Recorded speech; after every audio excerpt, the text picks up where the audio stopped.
Green screen remove করার মাধ্যমে আমরা আমাদের যে কোনো সাবজেক্টকে আসলে যে কোনো জায়গায় প্লেস করতে পারি এবং নানা ধরনের আসলে ক্রিয়েটিভ ওয়েতে আমরা কাজ করতে পারি।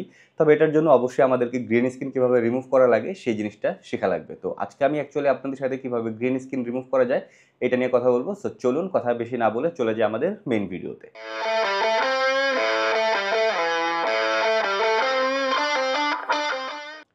অ্যাডোব প্রিমিয়ার প্রোতে আমরা প্রথমে দুইটা ভিডিও নিয়ে নিলাম। প্রথম ভিডিওতে আমরা যদি খেয়াল করি দেখবো এখানে একটি প্রোডাক্টের ভিডিও যেটার ব্যাকগ্রাউন্ডে গ্রিন রয়েছে।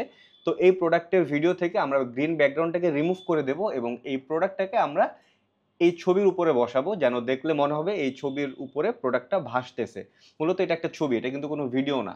তো যাই হোক, আমরা এখন এখান থেকে ব্যাকগ্রাউন্ড রিমুভ করব। একদম সিম্পল। আমরা যেটা করব, চলে যাব ইফেক্টসে। তো ইফেক্টস আর এদিকে রয়েছে ইফেক্ট কন্ট্রোলস, এই দুইটা যদি আপনারা খুঁজে না পান, উইন্ডোজে গিয়ে এখান থেকে ইফেক্ট কন্ট্রোলস অ্যান্ড ইফেক্টস এই দুইটা জাস্ট টিক দিয়ে দেবেন, তাহলেই চলে আসবে।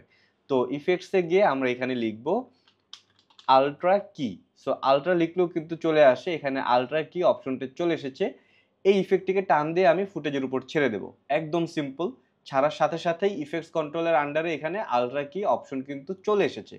তো এই যে আলট্রা কি অপশন দেখছি, এর আন্ডারে এখানে আমরা দেখব কি কালার নামে একটি অপশন রয়েছে। খুবই সিম্পল, জাস্ট এই যে এখানে কালার পিকার অপশনটি রয়েছে, এটা প্রেস করবেন, দেন জাস্ট কালারটা ধরাই দিবেন। সো এখানে কিন্তু অলরেডি গ্রিন কালার দেখাচ্ছে, দ্যাটস মিন আমার গ্রিন কালারটা ও বুঝে ফেলেছে রিমুভ করতে হবে। সো অলরেডি রিমুভ হয়ে গিয়েছে। এখন যদি খেয়াল করি এই কর্নারটাতে কিন্তু ফিনিশিংটা ঠিকমতো হয়নি। এটার কারণ হচ্ছে, আমি একটু আন্ডো দিই তাহলে বুঝবেন। মূলত গ্রিন স্ক্রিন রেকর্ড যখন করা হয় তখন গ্রিন ব্যাকগ্রাউন্ডটাকে একদম ইভেন একটি লাইট সেট আপ করতে হয়, অর্থাৎ যেখানে আলোর কোনো তারতম্য থাকবে না।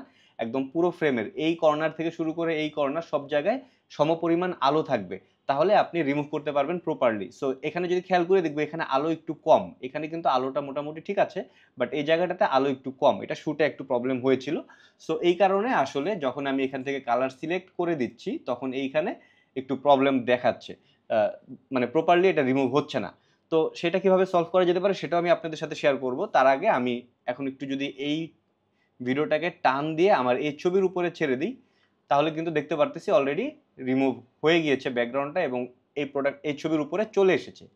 তো এখন যেটা করব, আমি এটাকে আবার একটু এই সাইডে নিয়ে আসি। এই সাইডে এই যে প্রবলেম দেখতেছি, বা আমরা যদি আরো ভালোভাবে খেয়াল করি, একটু জুম করে দেখি, আমরা দেখব প্রোডাক্টের সাইড দিয়েও কিন্তু সামটাইমস কিছুটা লাইট লিক করে, বা এজগুলো প্রপারলি কাটা হয় না। এই যে হালকা করে একটু বোঝা যাচ্ছে এজগুলো কিন্তু প্রপারলি কাটা হচ্ছে না। তো এই প্রবলেমটাকে আমরা সলভ করতে পারবো এখানে এই আল্ট্রা কি এর আন্ডারে ম্যাট ক্লিন আপ, এটার ভিতরে ঢুকবো। এটার ভিতরে ঢুকার পর এখানে চক যে অপশনটি রয়েছে, এটার নাম্বার ভ্যালুটাকে আমরা বাড়িয়ে দিই, তাহলে কিন্তু এটা আরেকটু শার্প হয়ে গেল, এজটা আরো প্রপারলি পেয়ে যাচ্ছে। এখান থেকে চাইলে সফটনেসটা একটু বাড়াতে পারি, কন্ট্রাস্টটাকে একটু বাড়াতে পারি। সো কন্ট্রাস্টটা যখনই বাড়াচ্ছি তখনই কিন্তু খেয়াল করে দেখবো এইটা অনেকটা কমে এসেছে, যদিও কন্ট্রাস্ট দিয়ে আমি এটা কমাবো না। যাই হোক, এই পয়েন্টে রাখলাম। জাস্ট আপনারা এখানে ম্যাট ক্লিন আপের আন্ডারে কিছু নাম্বার ভ্যালু রয়েছে, এগুলোকে একটু কম বেশি করলেই কিন্তু আপনারা এই প্রবলেমটা সলভ করে ফেলতে পারবেন।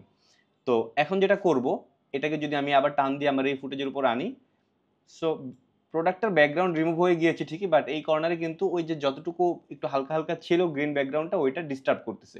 তো এখন আমাদের মাস্কিং করতে হবে।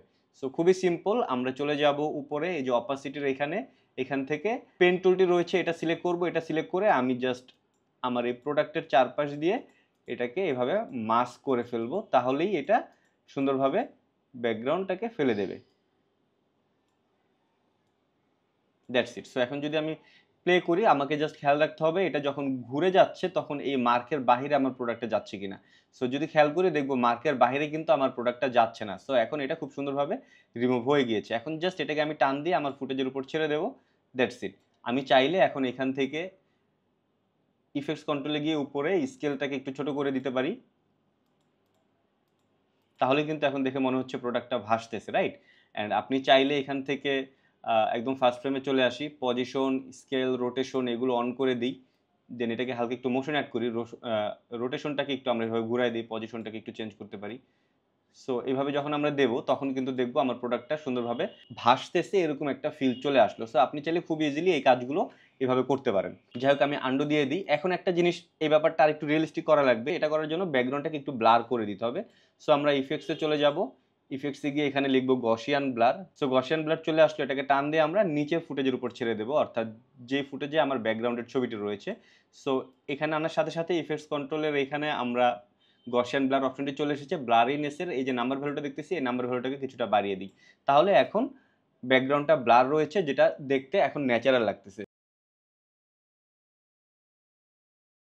সো ঠিক এভাবেই আপনি গ্রিন স্ক্রিন রিমুভ করে আপনার সাবজেক্টের ব্যাকগ্রাউন্ড চেঞ্জ করে ফেলতে পারবেন, বা নানা ধরনের ক্রিয়েটিভ ওয়েতে আপনি আপনার ভিডিওকে প্রেজেন্ট করতে পারবেন। ভিডিওটি যদি ভালো লেগে থাকে অবশ্যই লাইক, কমেন্ট, শেয়ার, সাবস্ক্রাইব করে সাথে থাকবেন, আর আমার জন্য দোয়া করবেন। ধন্যবাদ। আল্লাহ হাফেজ।